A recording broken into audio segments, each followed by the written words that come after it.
యోగులకు, సిద్ధపురుషులకు అయితే అమ్మవారు ఏ ఇంట్లో తిరుగుతున్నారో సులభంగా తెలిసిపోతుంది. కానీ సాధారణ మానవులు ఆ విషయాన్ని పసిగట్టలేరు.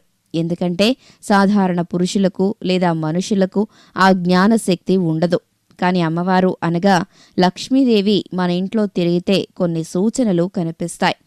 సాధారణ మానవులు ఈ సూచనల ద్వారా వారింట్లో లక్ష్మీదేవి ఉన్నది అని పసిగట్టేయవచ్చు.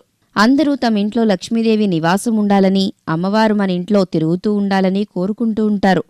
లక్ష్మీదేవి అంటే సాక్షాత్తు ధనానికి అధిపతి. ఎవరికి ఐశ్వర్యం సిద్ధించాలన్నా ఆమె అనుగ్రహంతోనే జరుగుతుందని నమ్మకం. లక్ష్మీదేవి సకల సంపదలకు అధిదేవత. ఆ తల్లి మన ఇంట్లో ఉంటే చాలు అన్నీ లభిస్తాయంటారు మన పెద్దలు. ఇక్కడ సంపద అంటే బంగారం, నిధి, డబ్బు, భవనాలే కాదు, భౌతిక సంపాదన అశాశ్వతమైంది. నిజానికి లక్ష్మీదేవి